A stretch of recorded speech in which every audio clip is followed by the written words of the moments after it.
Bab 3. Perawatan orang tua. Ketika Hua Feng dan adiknya, Hua Qiang, pulang dari Gunung Xiaohua, mereka mendapati bahwa orang tua mereka telah kembali dari ladang. "Ibu, ayah, apakah kalian sudah menyelesaikan pekerjaan bertani?" tanya Hua Feng. Melihat tanaman obat liar yang dibawa Hua Feng, ibunya tampak heran. "Feng Er, apa yang kamu lakukan dengan tanaman herbal itu? Kamu sakit?" "Ibu, jangan khawatir. Aku baik-baik saja. Ibu tahu kan, aku suka belajar kedokteran. Jadi aku hanya mengumpulkan beberapa tanaman herbal untuk dipelajari," jawab Hua Feng sambil tersenyum malu. Setelah itu, Hua Feng segera berlari ke kamarnya. "Ibu, ayah, maafkan aku. Aku telah berbohong pada kalian." "Aku tidak akan berbohong lagi," gumam Hua Feng dalam hati sambil berbaring di tempat tidur. Setelah makan malam, Hua Feng kembali ke kamarnya. Setelah memastikan pintu tertutup, ia diam-diam mencuci dan menyimpan tanaman herbal yang telah dikumpulkan. Karena tidak memiliki toples obat, ia terpaksa menggunakan botol kaca baru sebagai gantinya. Saat masih di sekolah menengah, Hua Feng sering melakukan percobaan kimia dan biologi, sehingga ia sudah terbiasa dengan hal-hal semacam ini. Ia menempatkan botol kaca pada tripod, lalu menyalakan lampu alkohol di bawahnya. 20 menit kemudian, bagian bawah botol kaca menjadi hitam, sementara cairan di dalamnya mulai mendidih. Aroma tanaman herbal memenuhi ruangan. Setelah memadamkan api dengan tutup lampu, Hua Feng tersenyum puas. Meskipun tanpa peralatan yang memadai, obat yang direbusnya cukup manjur. Bagaimanapun, demamnya sudah pulih. Ia hanya perlu meminumnya sedikit saja. Di bawah sinar bulan, pemandangan di luar jendela tampak begitu tenang dan alami. Sungai kecil tak jauh dari rumahnya mengalir perlahan, berkilauan. Tidak ada suara mobil maupun hiruk-pikuk pedagang kaki lima. Hanya sesekali terdengar suara anak-anak dan gonggongan anjing. Di desa ini, tidak ada pejabat yang berebut kekuasaan, tidak ada pengusaha yang rakus. Yang ada hanya petani yang baik hati dan sederhana. Semua tampak begitu alami dan harmonis. Namun, apakah ini kehidupan yang diinginkan semua orang? Jika tidak, mengapa kepala desa meminta Hua Feng meninggalkan desa dan memimpin penduduk menuju kesejahteraan? Sekitar pukul 10 malam, saat Hua Feng hendak membaca buku, terdengar ketukan di pintu. "Siapa yang mencariku selarut ini?" pikir Hua Feng. "Feng Er, cepat buka pintunya. Ibu ingin bicara denganmu." Ketika Hua Feng membuka pintu, ia melihat ibunya berdiri bersama ayahnya. Aroma samar rempah gunung masih tercium dari dalam kamar. Melihat tatapan bingung orang tuanya, Hua Feng menyentuh rambutnya dengan malu. "Haha, aku hanya melakukan percobaan," katanya dengan canggung. Ibu Hua Feng menariknya untuk duduk di samping tempat tidur, sementara ayahnya duduk di kursi satu-satunya di kamar itu. Ayahnya mengeluarkan sebatang rokok lintingan, menyalakannya, dan mengisapnya perlahan. Asap putih tebal naik ke udara. Melihat wajah ayahnya yang tampak jauh lebih tua dengan rambut yang semakin memutih, Hua Feng merasa sedih. Yang dihisap ayahnya bukan sekadar rokok, melainkan kepahitan hidup. "Hua Feng, kamu akan pergi ke Shanghai untuk kuliah dalam beberapa hari," ujar ayahnya. "Iya, ayah. Hari ini tanggal 25. Masih ada 6 hari lagi sebelum masuk sekolah," jawab Hua Feng. "Keluarga kita miskin. Tidak banyak yang bisa kami berikan padamu. Kamu bisa mencapai hasil seperti ini saja sudah sangat baik. Tapi, meskipun ayah tidak berpendidikan tinggi, ayah tahu akan ada orang-orang yang lebih baik darimu di sana. Ayah tidak akan banyak bicara. Ini uang untuk membeli tiket keretamu." Ayahnya mengeluarkan sejumlah uang dari saku. Uang itu sebagian besar berupa koin dan uang receh. Setiap kali Hua Feng melihat ayahnya mengumpulkan uang receh, ia merasa ingin menangis.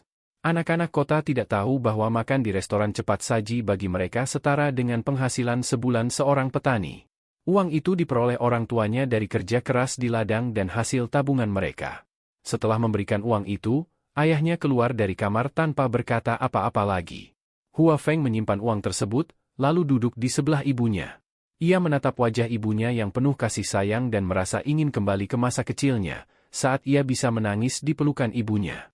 Namun, seiring bertambahnya usia, waktu yang ia habiskan bersama ibunya semakin sedikit. Banyak orang tidak menyadari bahwa dimanapun mereka berada, ibu mereka selalu diam-diam peduli pada mereka. Pohon ingin diam, namun angin tak kunjung berhenti. Anak ingin berbakti, namun orang tua telah tiada. Saat menyadarinya, mungkin sudah terlambat. "Bu, ibu capek seharian. Kita bicarakan besok saja," kata Hua Feng. "Kemarin, saat kamu pulang dari bepergian, ibu merasa ada yang berbeda darimu. Apakah kamu mengalami sesuatu yang tidak menyenangkan? Ceritakan pada ibu, biar ibu bisa berbagi kekhawatiranmu. Bu, aku. Mendengar itu, Hua Feng teringat hubungannya yang kandas dengan Zhuang Xiaoli dan tidak bisa menahan tangis. 2 hari terakhir, ia ingin sekali mencari seseorang untuk mendengarkan ceritanya. Namun, siapa yang bisa ia ajak bicara? Adik-adiknya masih terlalu muda dan tidak akan mengerti. Seperti yang pernah dikatakan Hua Feng kepada Hua Qiang di gunung, jarak terjauh di dunia bukanlah ketika aku berdiri di hadapanmu dan kau tak tahu bahwa aku mencintaimu. Jarak terjauh adalah ketika kita tahu saling mencintai, tetapi tidak bisa bersama. Mungkinkah Hua Feng mengatakan semua itu kepada adik-adiknya? Tidak mungkin. Hua Feng terkadang merasa gagal sebagai manusia. Selama 18 tahun hidupnya, ia tidak memiliki seorang teman baik. Teman sekelas hanya sekadar menyapa tanpa hubungan yang berarti. Apakah mungkin Hua Feng mencurahkan isi hatinya kepada orang yang nyaris asing? Tidak mungkin.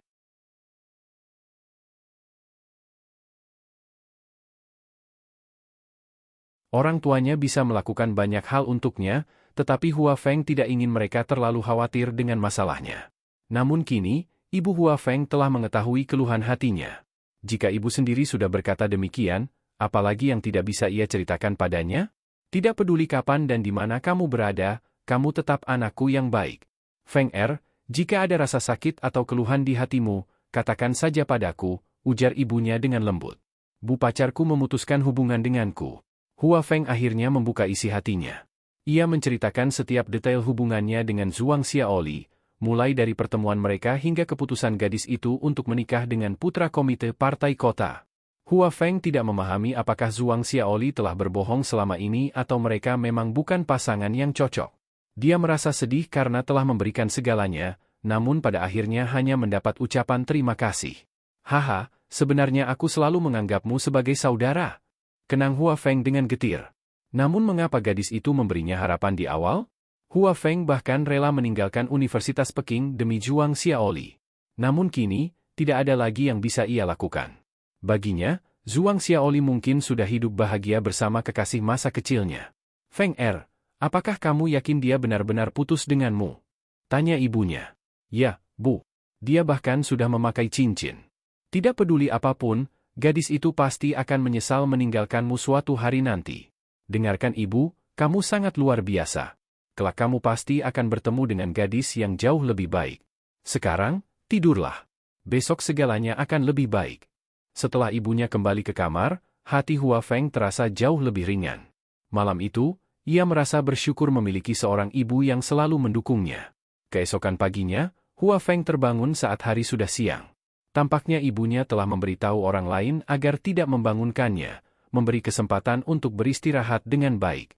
Setelah makan siang sendirian, Hua Feng kembali ke kamarnya untuk mempelajari buku-buku pengobatan kuno dan titik-titik akupunktur pada tubuh manusia. Ia memastikan dengan cermat setiap titik yang dipelajari. Sejak berhasil menyembuhkan demam tinggi dengan akupunktur, keberanian Hua Feng semakin besar. Namun, ayah Hua Feng belakangan ini tampak sangat khawatir. Biaya kuliah Hua Feng sekitar 5.000 yuan, dan jika ditambah biaya hidup, setidaknya diperlukan 8.000 yuan. Ayahnya telah mencoba mengajukan pinjaman ke bank, namun hingga kini tidak ada kabar pasti. Bank meminta berbagai dokumen seperti surat pemberitahuan kuliah dan sertifikasi dari pemerintah setempat. Terakhir, mereka mensyaratkan adanya penjamin yang memiliki simpanan minimal 10.000 yuan atau pejabat pemerintah kota. Namun, ayah Hua Feng tidak tahu siapa yang dapat memenuhi persyaratan itu.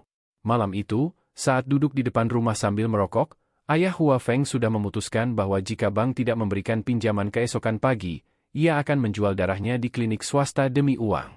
Tiba-tiba, suara kepala desa terdengar. Ayah Feng, apa yang kau lakukan di sini? Apakah bank sudah memberikan pinjaman? Ayah Hua Feng hanya mendesah dan menggelengkan kepala. Kepala desa duduk di sampingnya, menerima sebatang rokok dari ayah Hua Feng. Setelah selesai merokok, kepala desa mengeluarkan sebuah tas persegi dari sakunya dan menyerahkannya. Apa ini? Tanya ayah Hua Feng. Lihat saja, jawab kepala desa sambil tersenyum. Ketika ayah Hua Feng membuka tas itu, ia melihat tumpukan uang 100 yuan. Ia tertegun. Dari mana uang ini? Uang ini dari penduduk desa. Totalnya 10.000 yuan. Awalnya berupa uang receh, jadi aku menukarnya di bank agar lebih praktis digunakan di kota. Kepala desa, aku tidak bisa menerima uang sebanyak ini dari penduduk. Kau seharusnya mengembalikannya kepada mereka. Uang ini bukan untukmu, tapi untuk Hua Feng. Dia adalah harapan seluruh desa kita. Dia akan memimpin kita menuju kemakmuran di masa depan. Setelah berkata demikian, kepala desa pergi meninggalkan rumah Hua Feng. Faktanya, kepala desa bahkan menyumbangkan 2.000 yuan dari uang pribadinya.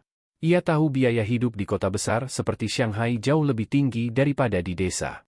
Ketika ayah Hua Feng masuk ke kamar anaknya, Hua Feng sedang sibuk mengemasi barang-barangnya untuk berangkat ke Shanghai keesokan pagi. Tiket kereta belum dibeli, dan ia masih memikirkan masalah biaya kuliah. Hua Feng, jangan sibuk dulu, kata ayahnya. Ada apa, ayah? Tanya Hua Feng. Ini untukmu, ujar ayahnya sambil menyerahkan tas berisi uang. Ayah, apa ini? Uang, 10.000 yuan.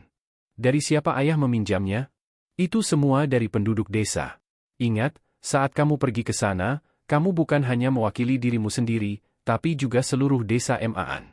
Setelah berkata demikian, ayah Hua Feng keluar dari kamar, meninggalkan Hua Feng yang terharu dengan pengorbanan seluruh desa yang penuh harapan untuk masa depannya. Hua Feng menggenggam erat uang di tangannya, memandang keluar jendela dengan penuh tekad. Ia mengepalkan tangannya dan dalam hati bersumpah bahwa suatu hari nanti ia akan memimpin penduduk desanya menuju kemakmuran. Setelah selesai berkemas, waktu sudah menunjukkan pukul 9.30 malam. Tidak banyak barang yang dibawanya, hanya mantel, 2 sweater, beberapa buku, dan 2 set pakaian baru yang dibelikan ibunya kemarin. Sisanya akan disediakan oleh universitas. Saat Hua Feng merasa tenang dan mulai merencanakan masa depannya, suara lelaki tua penjaga telepon rumah terdengar dari luar. Fengzi, angkat teleponnya. Ada yang mencarimu, panggilnya. Hua Feng sedikit terkejut. Siapa yang menelepon larut malam begini, pikirnya. Ia segera berlari ke bilik telepon dan mengangkat gagang telepon. Halo, saya Hua Feng. Siapa yang mencari saya, tanyanya. Halo, Tuan Hua. Saya tunangan Xiaoli, Chi Fen. Apakah Anda masih ingat saya? Jawab suara di ujung telepon. Ingat? Ada apa, Tuan Chi? Balas Hua Feng dengan nada datar. Begini, saya tahu ayah Anda kesulitan mendapatkan pinjaman untuk biaya kuliah Anda. Saya bisa membantu membayarkannya atau menjadi penjamin Anda, tawar Chi Fen. Tidak, terima kasih atas kebaikan Anda. Kalau tidak ada yang lain, saya akan menutup teleponnya. Tuan Hua, jika Anda berubah pikiran, temui saya di SMA nomor 1 besok. Saya akan menunggu Anda di sana. Setelah menutup telepon, Hua Feng kembali ke rumah. Orang tuanya melihat ada yang berbeda dari ekspresinya, tetapi mereka tidak bertanya. Hua Feng berbaring di tempat tidur, menatap langit-langit kamar dengan pikiran bercampur aduk. Apa ini? Kompensasi? Kau masih meremehkanku, gumamnya dalam hati. Malam itu, ia tahu dirinya tidak akan bisa tidur. Akhirnya, ia bangun dan memandang keluar jendela yang gelap. Di sisi lain, ada seseorang yang juga tidak bisa tidur. Ketika sepupu Zhuang Xiaoli menelepon Hua Feng, Zhuang Xiaoli berada tepat di sampingnya. Mendengar suara Hua Feng, ia merasa ingin menangis.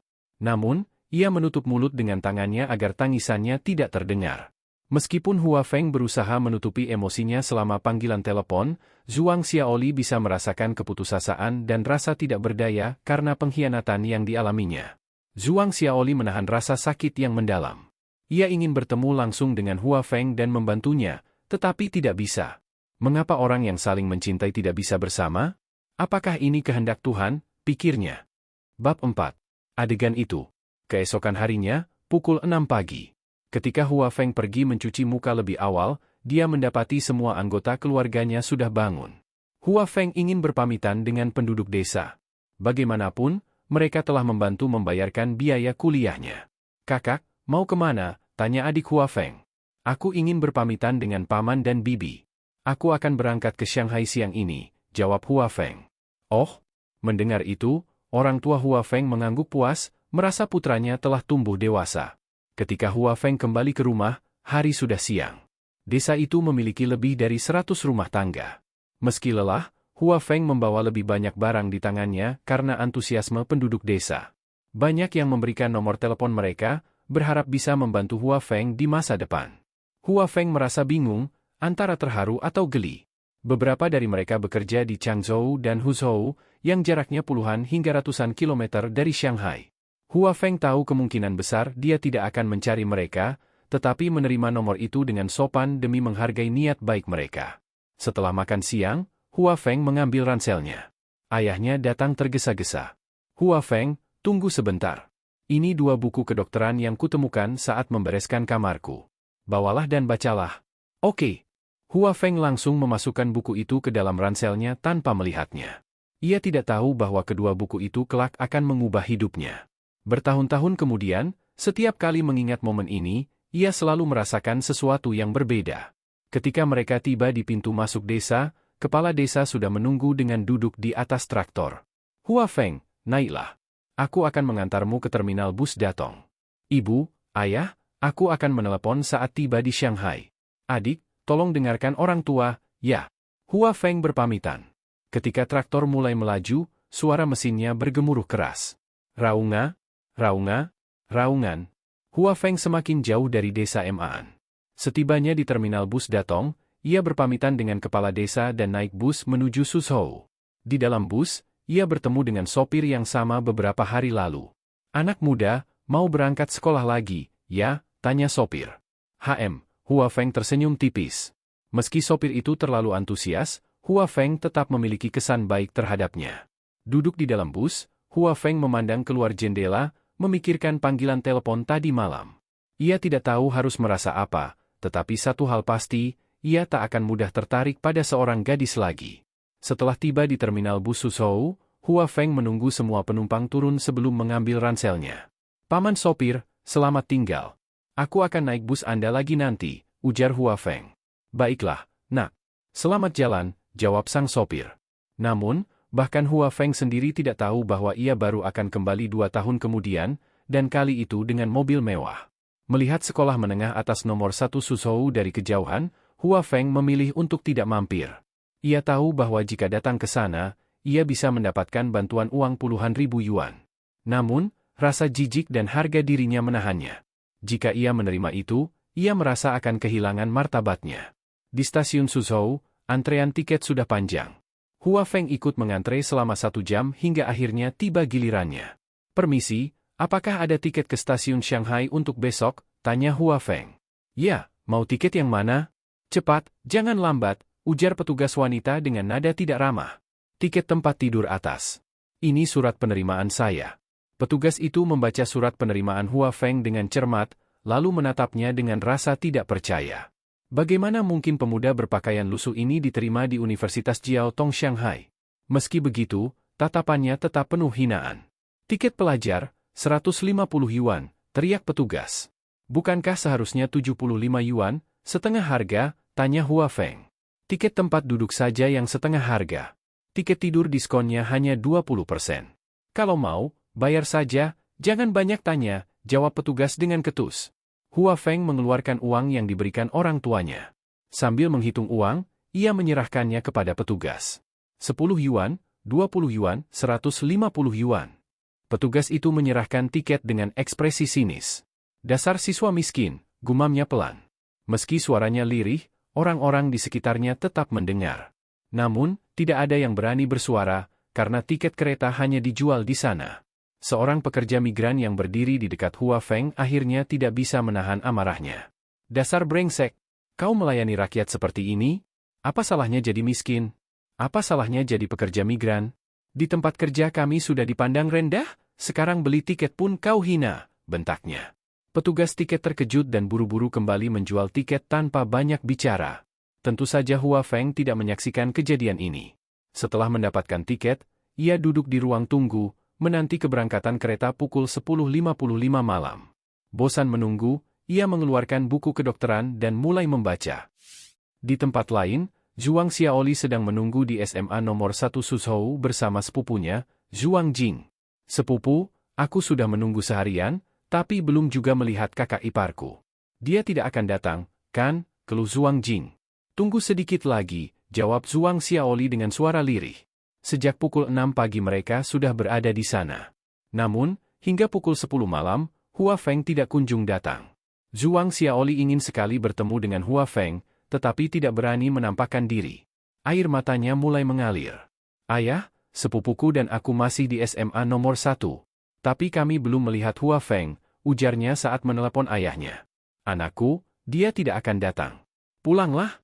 Dia pasti sudah pergi ke Shanghai, ujar sang ayah dengan nada prihatin. Aku ingin melihatnya untuk terakhir kalinya. Mungkin ini kesempatan terakhirku, lirih Zhuang Xiaoli. Baiklah, tunggu di sana. Ayah akan menjemputmu dan mengantarmu ke stasiun kereta. Baik, ayah. Sepupu, tunggu sebentar. Pamanmu dan aku akan pergi ke stasiun kereta. Kamu harus kembali ke sekolah dulu. Baiklah, sepupu. Aku kembali ke sekolah dulu. Sekitar 10 menit kemudian, Zhuang Hai tiba dengan mobil di depan Zhuang Xiaoli. Ayah, melajulah lebih cepat, pinta Zhuang Xiaoli setelah masuk ke mobil dan menutup pintu dengan tergesa-gesa. Ketika mereka tiba di stasiun kereta, 3 kereta menuju Shanghai telah berangkat, sementara 8 kereta lainnya tengah menunggu keberangkatan. Stasiun yang penuh sesak membuat pencarian seseorang menjadi sangat sulit. Keduanya mencari selama setengah jam, tetapi tidak menemukan jejak Hua Feng. Ayah, Zhuang Xiaoli menangis terisak. Jangan khawatir, nak.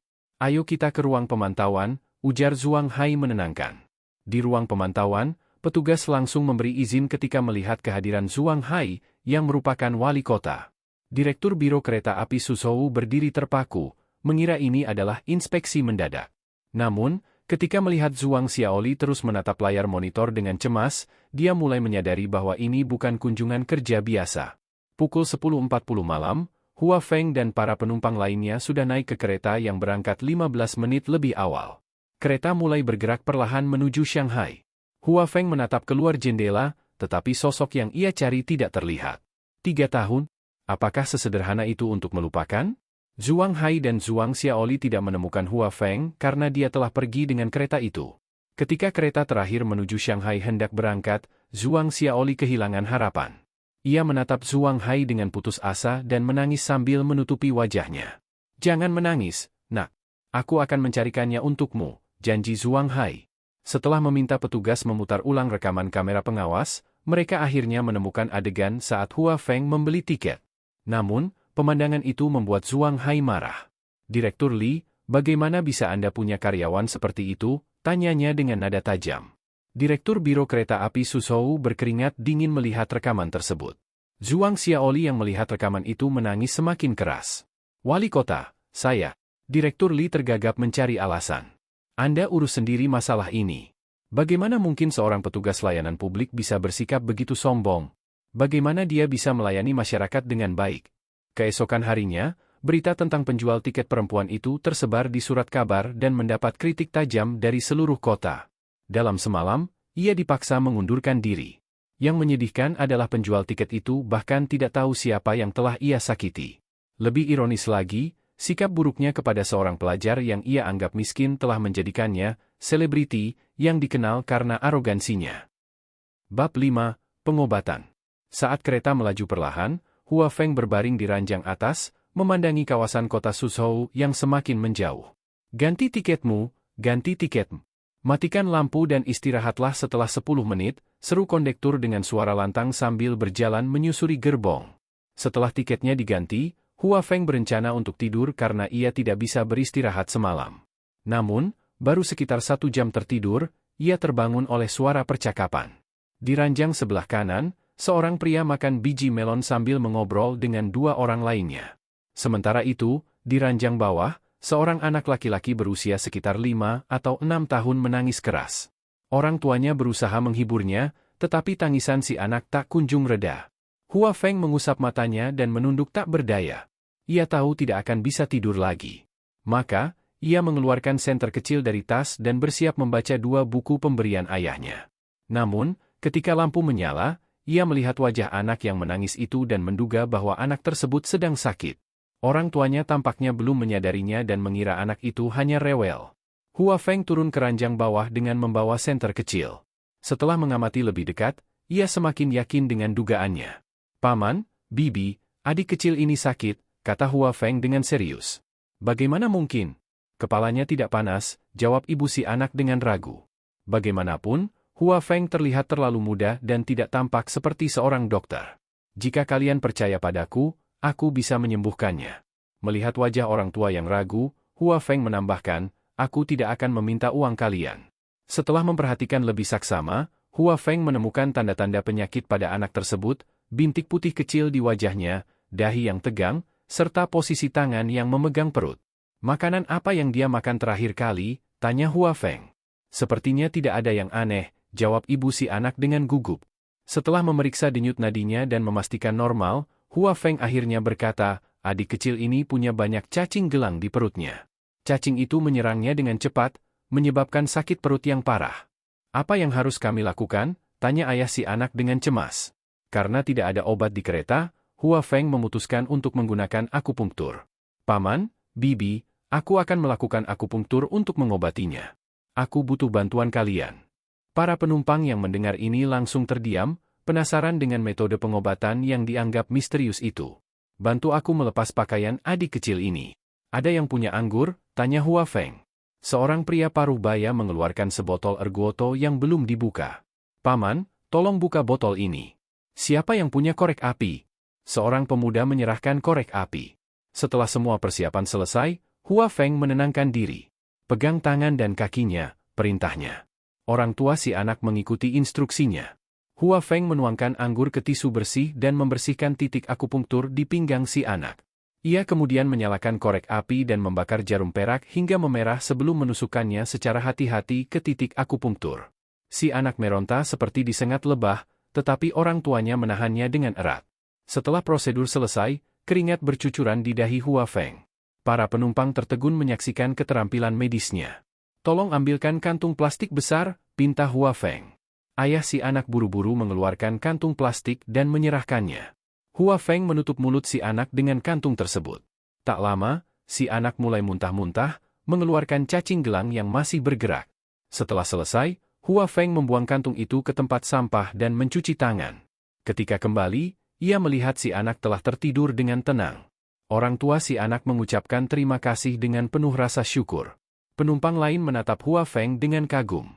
Dari percakapan dengan orang tuanya, Hua Feng mengetahui bahwa si anak tinggal bersama neneknya di pedesaan dan memiliki kebiasaan makan ubi jalar mentah. Semua anak memang suka melakukan hal-hal aneh, ujar Hua Feng sambil tersenyum. Ayah si anak mencoba memberikan uang 50 yuan sebagai tanda terima kasih, tetapi Hua Feng menolak. Paman, aku sudah bilang aku tidak butuh uang. Aku membantu karena kebetulan saja. Kemudian, Hua Feng menulis resep herbal untuk mengatasi cacing gelang. Kulit akar pohon nimba, 9 gram. Sargentodosa chinensis, 9 gram. Polygonum multiflorum, 10 gram. Akar manis, secukupnya. Cara pemakaian, rebus ketiga herbal terlebih dahulu, tambahkan akar manis, lalu saring. Dosis. Orang dewasa, minum dosis penuh. Anak usia 2, 4 tahun, sepertiga dosis. Anak usia 5, 8 tahun, setengah dosis. Minum pada pukul September 10 pagi atau 2, 3 sore. Penumpang lain segera menyalin resep tersebut. Anak muda, kamu bilang bukan dokter, tapi kenapa jago sekali jadi dokter? Tanya pria paruh baya dengan kagum. Haha, ini diajarkan oleh kakekku. Sekarang aku masih sekolah, jawab Hua Feng sambil tersenyum kecil. Tentu saja, itu kebohongan kecil. Ilmu pengobatan itu ia pelajari sendiri karena kakeknya telah meninggal sebelum ia lahir. Tidak heran kau dokter hebat. Ini pertama kalinya ke Shanghai, tanya pria itu lagi. Ya, pertama kali. Jaga barang-barangmu baik-baik. Banyak pencuri di sana. Setelah mengucapkan terima kasih, Hua Feng kembali ke ranjang atas dan berbaring, memandangi langit-langit kereta dengan pikiran yang tenang. Bab 6, Teknik Ganda. Ketika Hua Feng melihat arlojinya, jam menunjukkan pukul 1:20. Penumpang di sebelahnya sudah tertidur. Awalnya, Hua Feng juga ingin tidur, tetapi meski telah berbaring dan berguling-guling di tempat tidur, ia tetap tidak bisa memejamkan mata. Mungkin karena baru saja menyembuhkan penyakit anak kecil itu, rasa kegembiraan dan sukses yang membuncah di hatinya membuat Hua Feng sulit tidur. Atau mungkin karena ia menantikan kehidupan baru esok hari.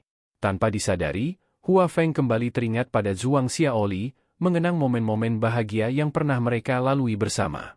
Hua Feng, lupakan saja dia. Mungkin sekarang dia sedang manja di pelukan pria lain. Lupakan dia. Dia tidak pernah menjadi milikmu. Kau hanya menemaninya selama 3 tahun. Hua Feng terus mengingatkan dirinya sendiri dalam hati. Untuk menghindari pikiran yang terus berkecamuk, Hua Feng memutuskan untuk membaca buku. Ia teringat bahwa sebelum berangkat, ayahnya memberinya 2 buku yang belum sempat ia baca. Dengan penuh rasa penasaran, Hua Feng mengeluarkan kedua buku dari tasnya. Ketika melihat judul buku itu, ia nyaris berseru kegirangan. Di sampul tertulis Qing Nanjing dan Teori Umum Seni Bela Diri Tiongkok. Meskipun ditulis dengan karakter Tionghoa tradisional, Hua Feng bisa membacanya dengan mudah. Sejak kecil, ia sudah terbiasa dengan buku-buku berkarakter tradisional berkat bimbingan seorang tetua desa yang telah tiada, guru yang menjadi pencerah baginya. Buku Qing Nanjing sangat legendaris. Hua Tuo, seorang tabib ternama dari 1500 tahun yang lalu, dikabarkan menemukan ramuan anestesi bernama Ma Feisan yang memungkinkan operasi tanpa rasa sakit. Penemuan ini jauh mendahului anestesi modern yang baru ditemukan di Barat dalam 1 abad terakhir. Sayangnya, kebanyakan masyarakat Tiongkok modern lebih mempercayai pengobatan Barat daripada pengobatan tradisional Tiongkok. Legenda mengatakan bahwa sebelum dieksekusi, Hua Tuo sempat menyerahkan buku Qing Nanjing kepada sipir penjara. Namun karena takut terseret masalah, sipir menolak menerima buku itu, dan akhirnya Hua Tuo membakarnya untuk mencegah penyalahgunaan. Jika buku yang ada di tangan Hua Feng ini benar-benar Qing Nanjing, maka ia telah menemukan harta karun yang tak ternilai. Di samping itu, teori umum seni bela diri Tiongkok juga tidak kalah berharga. Dengan penuh antusias, Hua Feng membuka Qing Nanjing. Meskipun hanya ada 3 karakter di sampulnya, tulisan itu begitu kokoh dan penuh kekuatan, menunjukkan bahwa penulisnya adalah seorang kaligrafer ternama. Saat membuka halaman pertama, Hua Feng bisa mencium aroma tinta yang masih tercium. Tertulis di pengantar buku, pada tahun ke-13 Jianan, suatu malam hujan deras mengguyur tempat hukuman mati di utara kota Suchang. Di bawah lampu minyak yang berkedip-kedip, seorang lelaki tua berjanggut putih menyerahkan sebuah kantong kain kepada sipir penjara dan berbisik, "Ini bisa menyelamatkan nyawa." Sipir itu diam-diam menyimpan kain itu di pelukannya. Bagi generasi mendatang yang menemukan 2 buku ini, jangan biarkan jatuh ke tangan orang jahat. Orang tua berjanggut putih itu tidak diragukan lagi adalah tabib legendaris Hua Tuo, sementara sipir penjara itu adalah Hua Ye, leluhur Hua Feng. Hua Ye sebelumnya bernama Zhao Ye dan bekerja sebagai sipir penjara di Suchang selama masa 3 kerajaan. Karena kemampuannya yang luar biasa, Hua Tuo sempat dijadikan dokter pribadi oleh Cao Cao. Namun, Hua Tuo menolak bekerja di istana dan lebih memilih melayani rakyat. Kecurigaan Cao Cao memuncak ketika Hua Tuo menyarankan operasi tengkorak untuk menyembuhkan sakit kepala Cao Cao, yang justru membuatnya dihukum mati. Menjelang eksekusinya, Hua Tuo mempercayakan kedua buku kepada Zhao Ye, yang kemudian mengganti nama marganya menjadi Hua sebagai penghormatan. Setelah berhenti dari pekerjaannya, Hua Ye pindah ke Suzhou bersama keluarganya, mengabdikan diri mempelajari pengobatan. Namun, ia hanya berani mempraktikkan sebagian kecil ilmu dari Qing Nanjing, karena takut membawa bahaya. Sementara itu, buku teori umum seni bela diri Tiongkok berasal dari dunia persilatan. Hua Tuo mendapatkannya setelah menyelamatkan pemimpin dunia persilatan yang diracun oleh seorang penjahat. Sebagai rasa terima kasih, pemimpin itu memberikan buku tersebut kepada Hua Tuo agar ia dapat melindungi dirinya sendiri. Pada masa itu, hanya ada 5 salinan teori umum seni bela diri Tiongkok, dan di zaman modern mungkin hanya tersisa 1, termasuk yang dipegang Hua Feng. Dengan membaca buku ini, Hua Tuo mengembangkan senam 5 latihan hewan untuk menjaga kebugarannya. Sejak generasi Hua Zhao, riwayat kedua buku ini dicatat di halaman-halaman pertama. Namun, tidak ada catatan mengapa keturunan Hua Zhao tidak lagi mempelajari seni bela diri maupun ilmu pengobatan. Di akhir pengantar, Hua Zhao menulis pesan penting. Jika generasi penerus mendapatkan kedua buku ini, jangan pernah biarkan jatuh ke tangan orang jahat.